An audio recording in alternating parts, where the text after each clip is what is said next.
European union की तरफ से भारत के ऑयल पर लगाया गया प्रतिबंध अब ग्लोबली पूरा वर्ल्ड वाइड रूप ले चुका है। यूरोपियन यूनियन भारत के सामने घुटने टेकने को मजबूर हो चुका है। पिछले 12 घंटों में भारत की तरफ से लिए गए एक्शन के बाद यूरोप एक के बाद एक सफाई दे रहा है। वह यूरोपियन यूनियन जो चंद दिनों पहले ही भारत के ऊपर बड़े प्रतिबंध और भारतीय ऑयल रिफाइनरी कंपनी के ऊपर ब्लैक लिस्ट करने की बात कर रहा था, वही यूरोपियन यूनियन अब भारत के सामने गिड़गिड़ा रहा है। न सिर्फ गिड़गिड़ा रहा है बल्कि अपने किए की माफी भी मांगने को मजबूर हो चुका है। लेकिन पिछले 12 घंटों में भारत ने जो एक्शन लिया है उसके बाद से पूरे के पूरे यूरोपियन यूनियन की ऑयल सप्लाई ठप हो चुकी है और अब यूरोपियन यूनियन 12 घंटे में घुटनों पर आने के साथ वहां के लोगों का प्रतिबंध भी यूरोपियन यूनियन पर भारी पड़ने शुरू हो चुके हैं। इस पूरी घटना के बीच अब यूरोपियन यूनियन किस तरह से भारत के सामने गिड़गिड़ाने को मजबूर हो चुका है, इस वीडियो को देखने के बाद आप समझ जाएंगे और आखिर भारत ने उन 12 घंटों में यूरोपियन यूनियन पर किस कदर से चौतरफा एक्शन लिया है, जिसके बाद यूरोपियन यूनियन की तेल सप्लाई एक बूंद की भारत ने चंद घंटों के अंदर ही ठप कर दी है। भारत वर्ल्ड का तेल लीडर बन चुका है। यह बात समझने में अब यूरोप को जरा सी भी देर नहीं लगी है और इन सब चीजों के बीच यूरोपियन संघ खुल के अपने बचाव में उतर चुका है। यूरोपियन यूनियन के प्रतिनिधि मंडल के राजदूत हार्व डेल्फिन की तरफ से अपनी सफाई देते हुए और पूरे यूरोपियन यूनियन का बचाव करते हुए एक पोस्ट किया गया, जिसमें इस पोस्ट को लेकर के कई क्लॉज को शामिल करने और भारतीय कंपनियों पर प्रतिबंध लगाने को लेकर के पूरे देश में जिसने खलबली मचा रखी थी, प्रतिबंध को निरस्त करने की और साथ साथ इससे भारत का कोई संबंध और भारत को किसी भी तरीके से नुकसान न पहुंचाने की बात तक कबूल कर ली है। लेकिन जरा ठहरिए, खबर यही नहीं है। अब इस पूरे मामले में यूरोप पर बुरी तरीके से मार पड़ चुकी है। जहां पर अब तक यूरोप में आसानी से तेल मिल रहा था, वहीं यूरोप में अब तेल के भाव 3 गुने तक पहुंच चुके हैं। लोग अपनी गाड़ियों को सड़कों पर खड़ा करके उसका प्रतिरोध और विरोध भी करना शुरू कर चुके हैं। गैस स्टेशन सूखे पड़ चुके हैं, बिजली के रेट आसमान चढ़ चुके हैं और कई जगहों पर हड़ताल जैसी स्थिति आ चुकी है।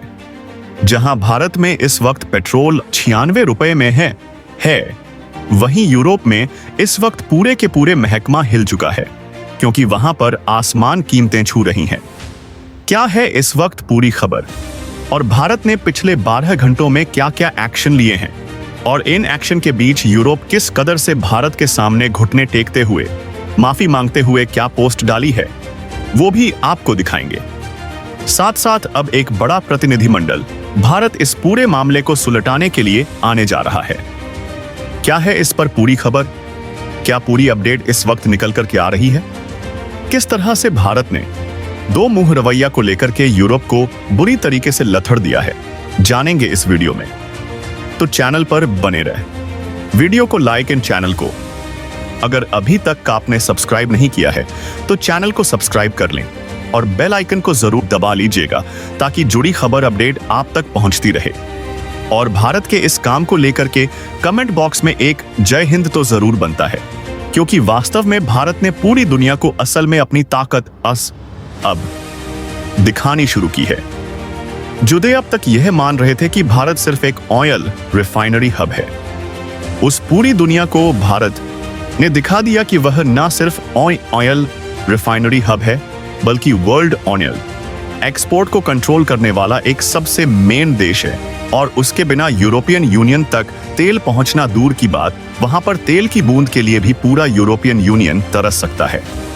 दोस्तों, इस वक्त पूरा मामला गरमाया हुआ है। एक तरफ तो यूरोपीय यूनियन पहले भारत पर प्रतिबंध चढ़ा, जिसके बाद भारत में हड़कंप मचा, लेकिन उसके बाद भारत ने जो किया उससे पूरे यूरोपियन यूनियन के हैकमे में हड़कंप की स्थिति बन चुकी है। भारत ना तो झुकने वालों में से है, लेकिन अब भारत झुकाने वालों में से जरूर है। यह बात तो साफ पता चल चुकी है।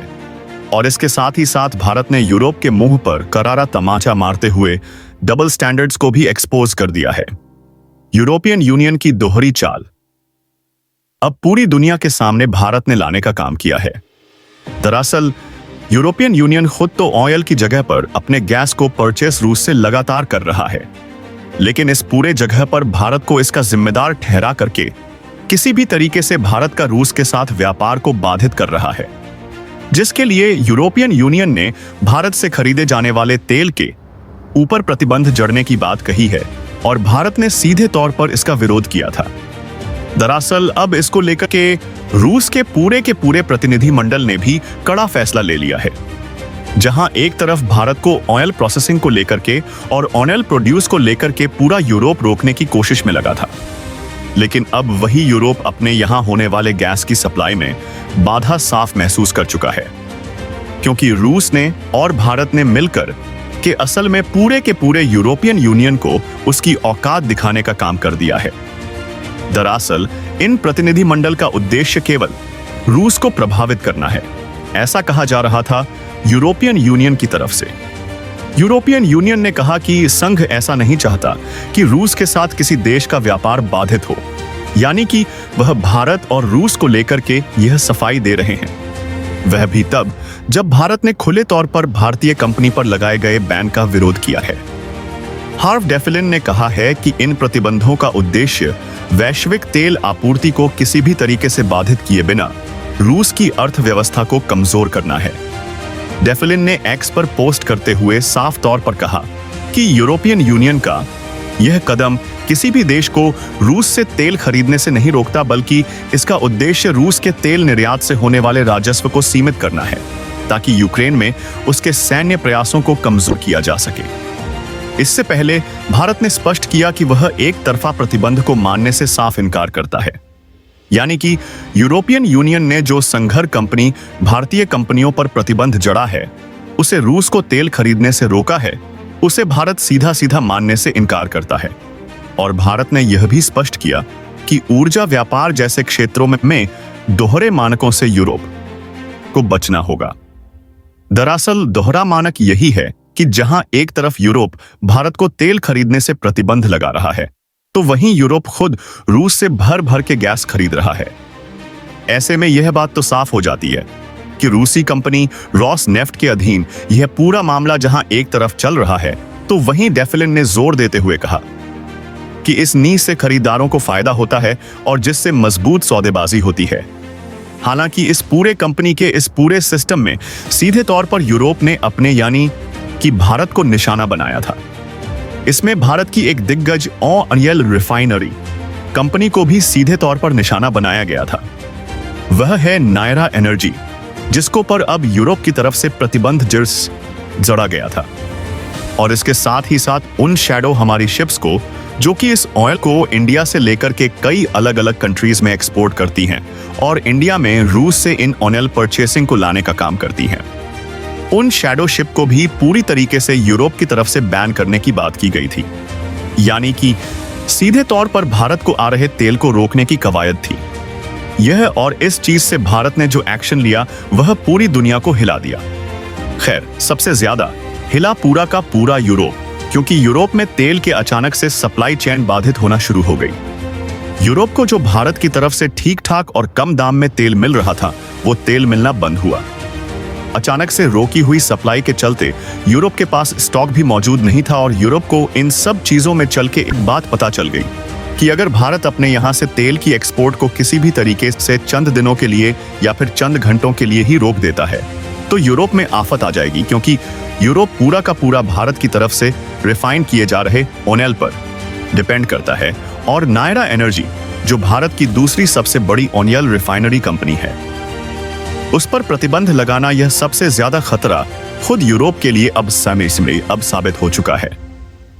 यूरोप को एक बात तो खुद समझ में आ चुकी है कि अगर ऐसा आगे वह दोबारा फैसला लेता है तो इससे उसका और भी बड़ा नुकसान है, और इसीलिए यूरोप ने तुरंत अपनी तरफ से सफाई देते हुए भारत को इस पूरे के मामले से रिलीज किया।